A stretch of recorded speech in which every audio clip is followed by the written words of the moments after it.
Thank you, Najwa. And thank you guys for spending the time here this morning, coming to listen to me. I know there's a keynote going on at the moment in the main conference hall, so really appreciate you guys taking the time. Hopefully I can keep it relevant, interesting, and hopefully we can learn a few things. So just bear with me whilst I get this set up.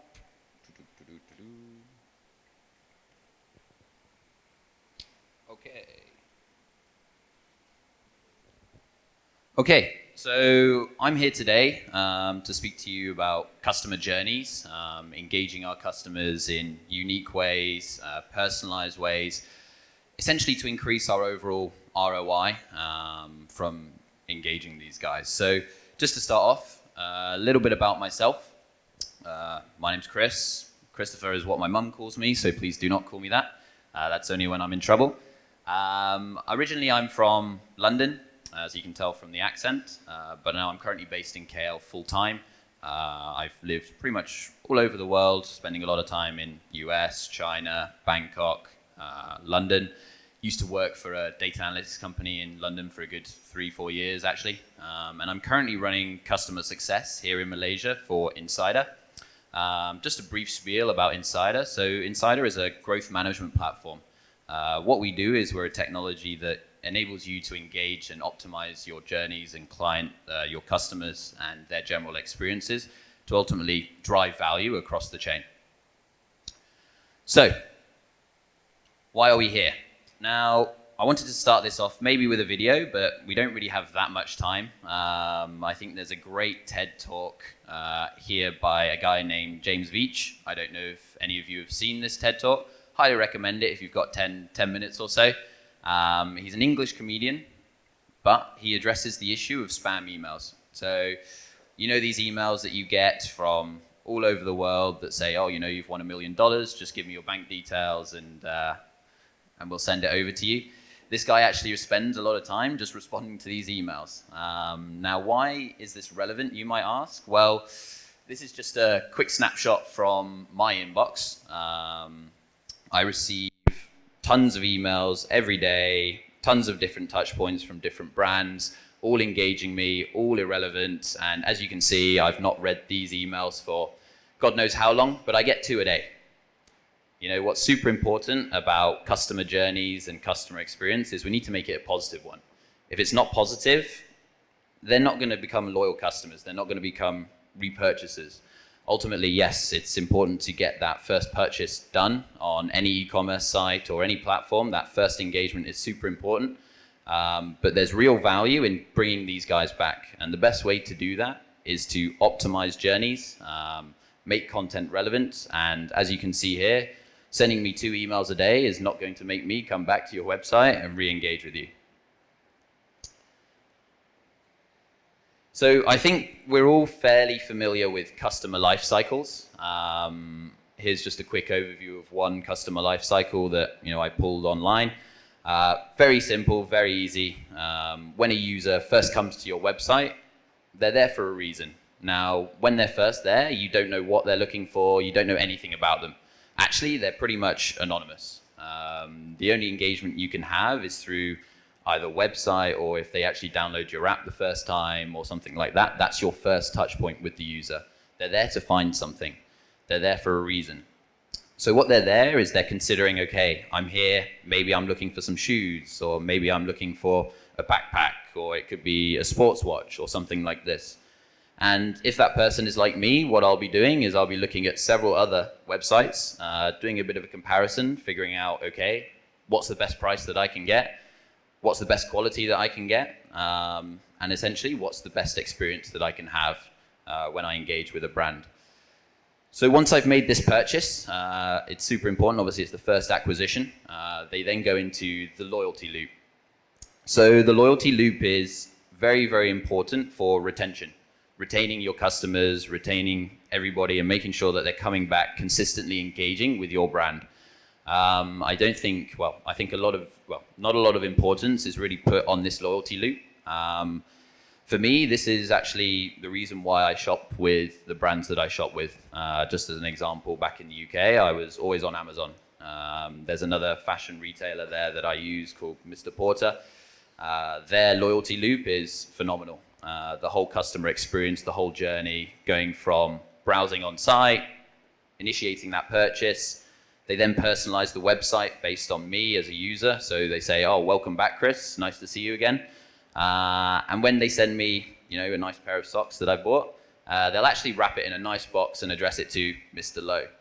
So these little things, feeds the ego a bit, makes me fall in love with the brand and, again, keep coming back. Because ultimately, we want these guys to keep coming back, keep purchasing, so that obviously, we're a business. We need to make money. Sorry, one second. There we go. Now, for me, I believe there are probably around about 4 cornerstones, really, when it comes to journeys. There's 4 important factors that we need to take into consideration when we're designing journeys and really thinking about implementing them. So starting off with the first one, data. Data is very important. You need to know as much as you can, as quickly as possible, about your users, about your customers or your potential customers.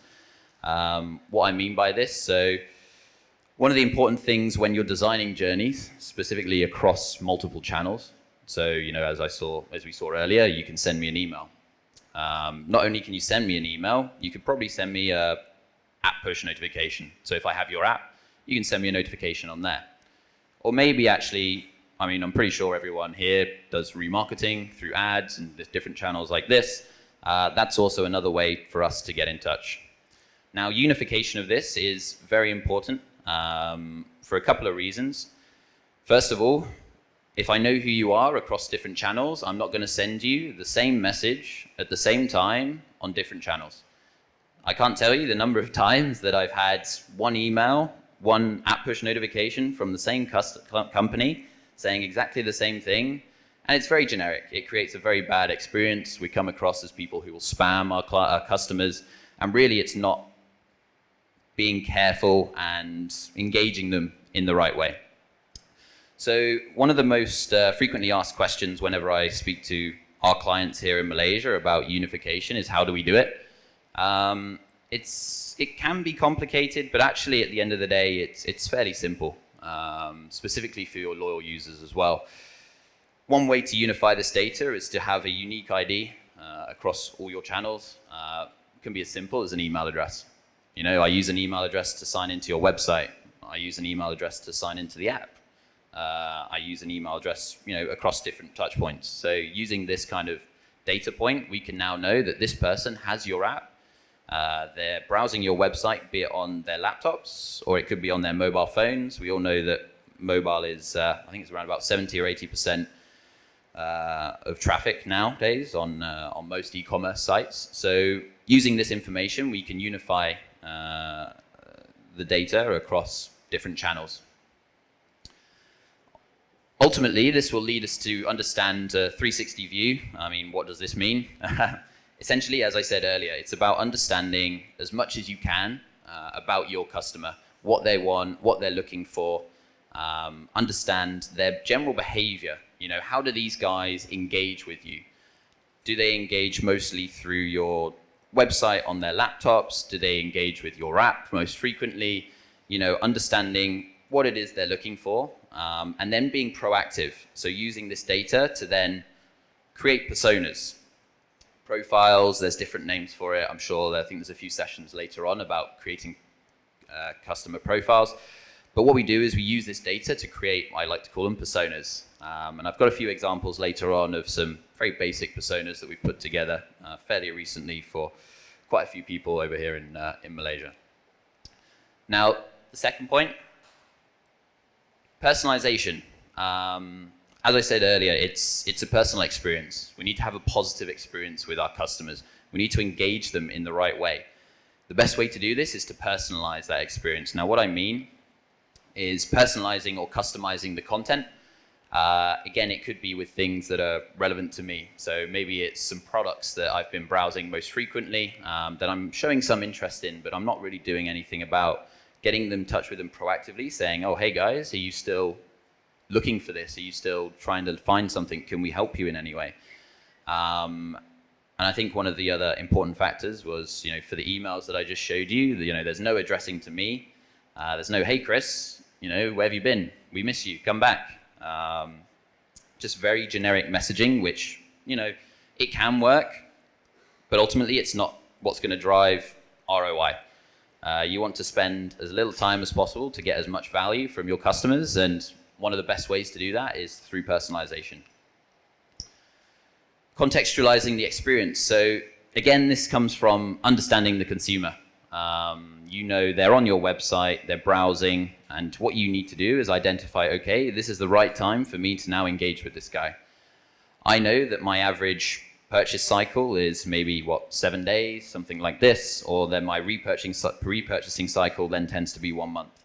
So then how can we shorten this? How can we make that repurchasing cycle shorter, more efficient, more streamlined, more personal, and ultimately doing this will obviously drive revenue.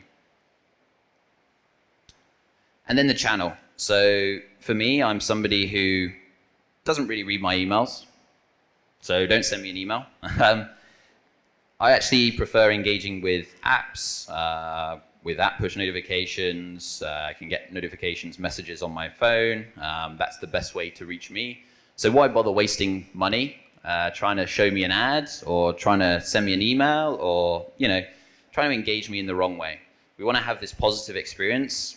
If you're blasting me across all these irrelevant channels, I'm not going to have a fun time with you guys. I'm gonna kind of avoid this brand moving forwards. I see, very much today, I guess, on, for example, NST or BH or H Metro or different news websites, all these ads that just pop up. Man, I'm trying to just read a news article, but I have different companies serving me ads which are completely irrelevant, and that means that I'm probably not going to shop with you ever again. So goodbye. The third point, automation. Again, automation is super important. We want to automate this because if we can automate it, we don't need to spend a ton of money hiring lots of different people to create these journeys, manage these journeys, make these journeys happen. As I said, everyone's different. You have millions of people sometimes who are coming onto your website. Doing this manually is impossible. You can't do it, so you need to do automation. And the way we think about it is you're always on campaigns from ads, right? I mean, we always run always on campaigns, brand awareness campaigns, these kind of things. This can be the same for your customer journeys. So when you're designing journeys and when you're coming up with journeys, you just think about, okay, how can I automate this? How can I make life easier? Ultimately, driving ROI. The less you have to spend, the more that you get. That's always the positive thing for automation. This automation should also allow you to test. Testing, experimenting with different journeys, super important because you're not going to know what's going to work straight away, right? We can have a rough idea, but we'll never truly understand unless we try things out. So automating that process of, okay, let's send these guys different messages across different channels, figure out which one this user engages with, and then focus down. And then as we go further down the different channels, engagement will decrease, so we use that as a last option. I've got a couple examples later on this. And then obviously automating it across different channels. Right now, I mean, there's no point in just trying to reach people through one channel. It's not going to happen. People are not going to engage with you. They're going to want to look at other things. We need to make sure we're covering all touch points when it comes to automation. So finally, innovation. New technology, new channels, super important.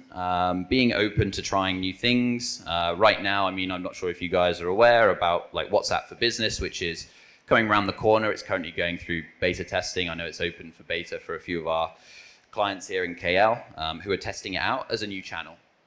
It's quite interesting, quite exciting, thinking about it. The whole point of WhatsApp was to have private messaging, and now we're going to start using it for e-commerce, for business. So it's going to be quite interesting experimenting with different ways to engage the customer through this particular channel. It's going to be exciting, but also could get a little frustrating, and that might mean there's a new WhatsApp coming up around the corner in the next few years if they don't rein it in a bit. And as I said before, making sure that your journeys are testing, you can actually test these guys, make sure that you're finding the right one. But ultimately, what it's down to is about reviewing, analysis, and getting insights from these journeys that you're actually designing.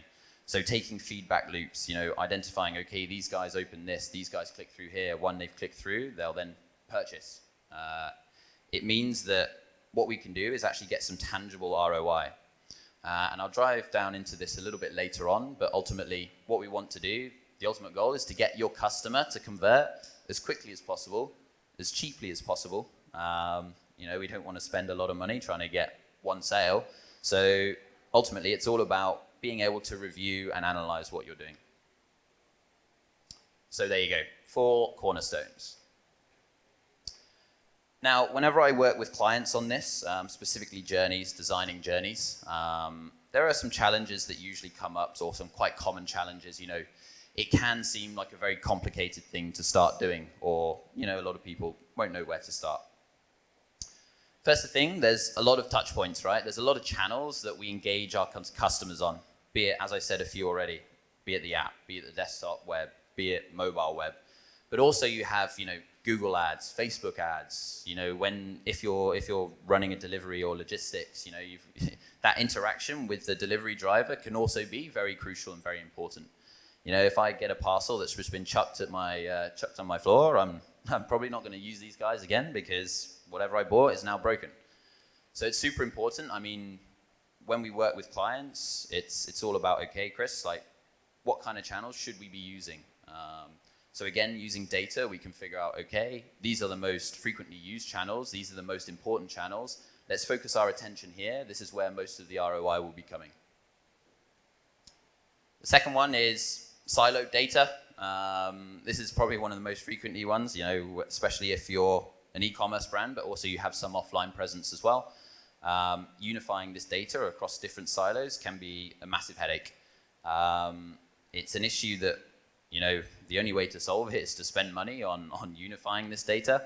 But it shouldn't stop you from creating journeys across different channels, because at the end of the day, there's a lot of APIs out there that can be created to connect different parts of data, unify this data, and use it. And actually, one of the most frequently ones is I don't know where to start. So, for example, you'll have people tell you, okay, we need to do a 10-step journey for your users because X, Y, Z, take feedback loops into consideration and get into the real complexity of journeys. It's not that difficult to start. And actually, I've got a couple of examples that I'll run through now. I know we're a little short of time, so I'll just quickly skip to that part. So where to start? So just a few user personas that I've created generically based off of experience. So people who are shopping on the website for the first time, people who are loyal buyers, people who only need to look and research into different things. As I said, I compare. I always look at what else is out there and try and find the best thing for me. And obviously we have the cheapskate at the end, Mr. Andre. He only buys when there's promos or discounts.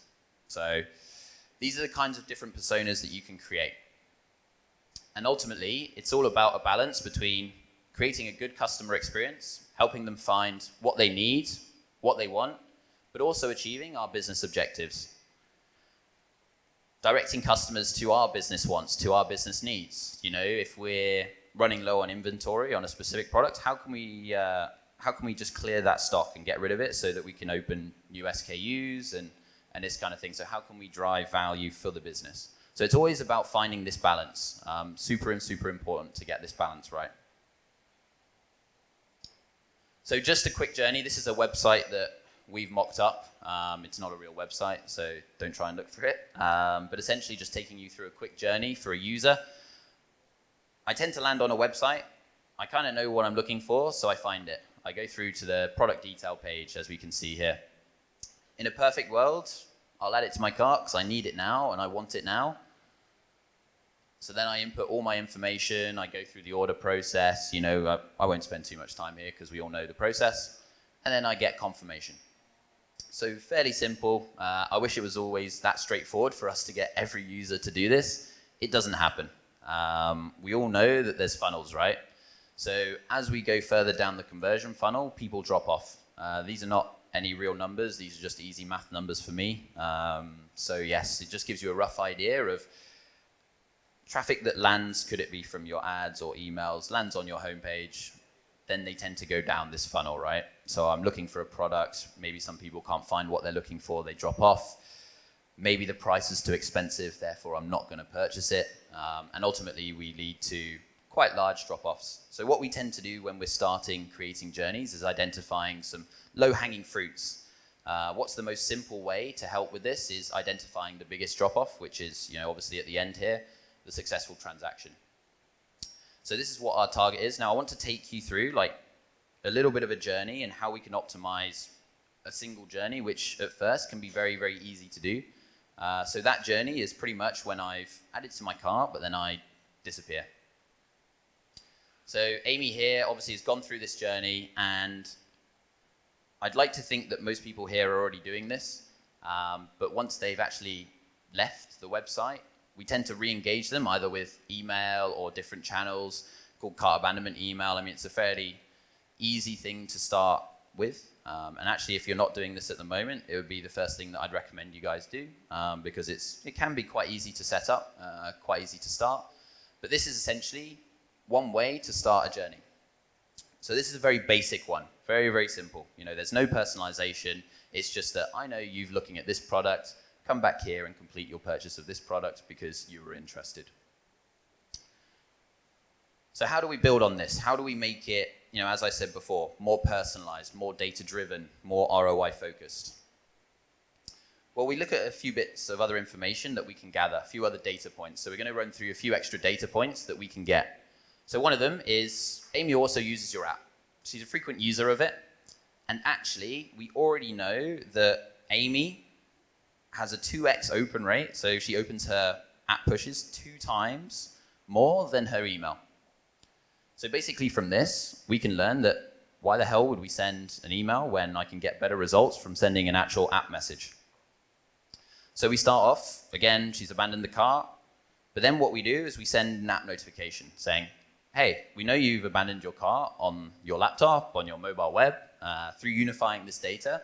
What we're doing is we're finding the right channel to engage with this user to drive that ROI. After this, hey, it might not work. So, hey, let's still follow up with that cart abandonment email because, that's the next best option that we have. So that's one way to then improve this overall journey for Amy and make it unique, personalized to her. The second point, we also know that she's browsing or looking at a lot of backpacks on site as well. So she's interested in other products. There's a need there. There's a potential want. We need to identify this and address this as quickly as possible. So how do we do this? So again, she's abandoned the cart. We're still following up with that app notification because that's the most high likely chance for success. But we still send the email.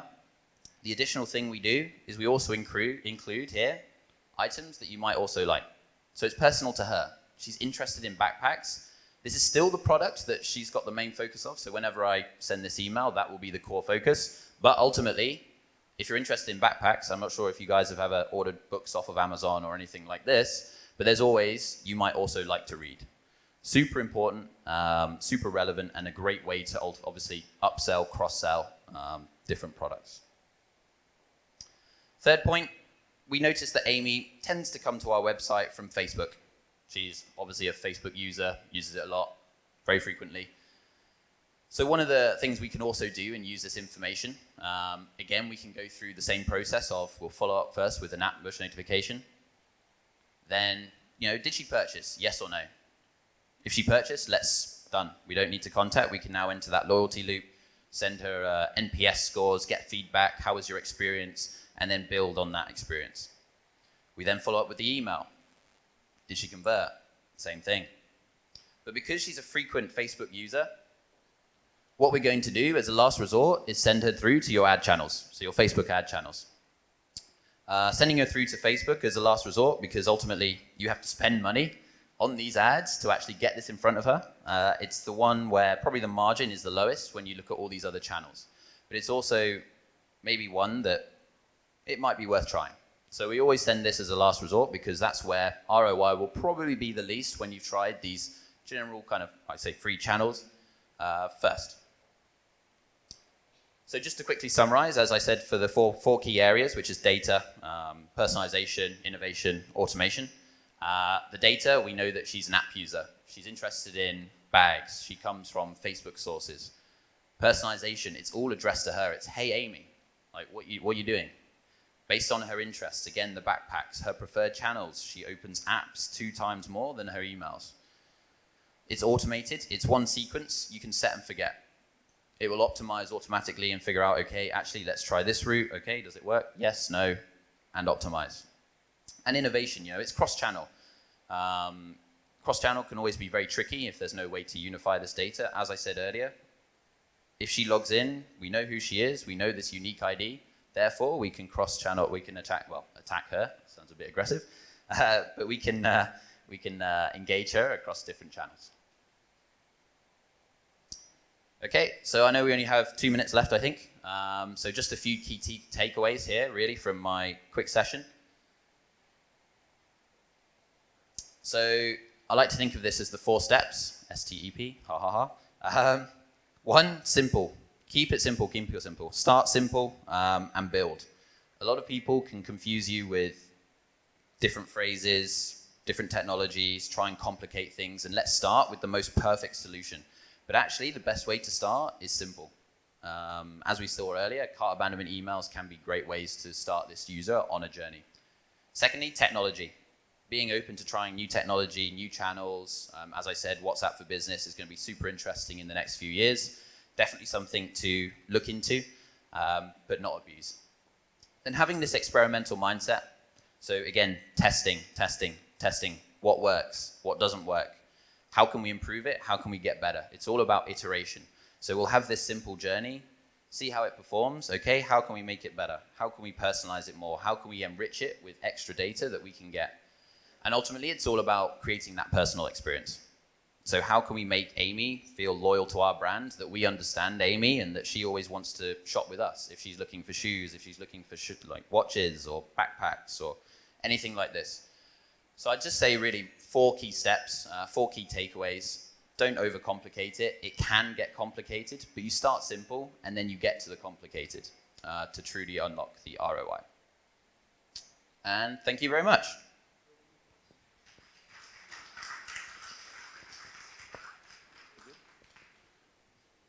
Next session. Q&A. We have time for Q&A. Cool. So anyone have any questions at all for me or anything they wanted to ask?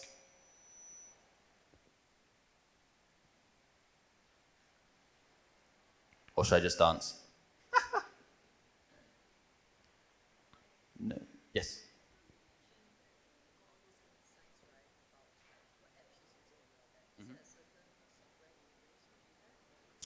So the question was, we have all this insights, we get all this data. Is there any particular software that we use to understand this, right? For us, I mean, we're a technology platform, so we do this, but there are lots of ways to get this data. There are analytics platforms that you can use. A lot of our clients are using like Google Cloud, Google 360 to understand their customer and identify, okay, this is our users creating these personas and then hitting them across different channels.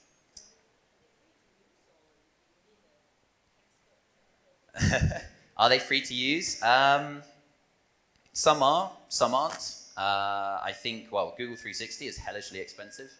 I think you can get pared down versions of GA. Google Analytics is a platform like a lot of our clients use.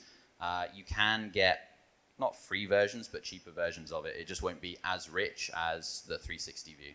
So there are options out there. Always look around, have a chat with people. But ultimately, when it comes to it, there's very few tools that are free that allow you to do this whole journey experience.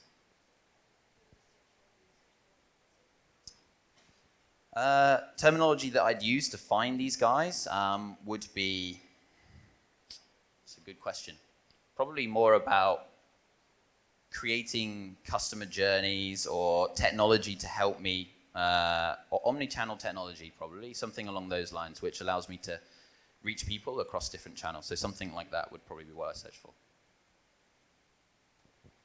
Anyone else? No? I think we're done. Yeah? Okay. Thank you very much, guys. I've left my business cards on the back there, so if you don't want to ask a question here, you can just feel free to reach me on my number.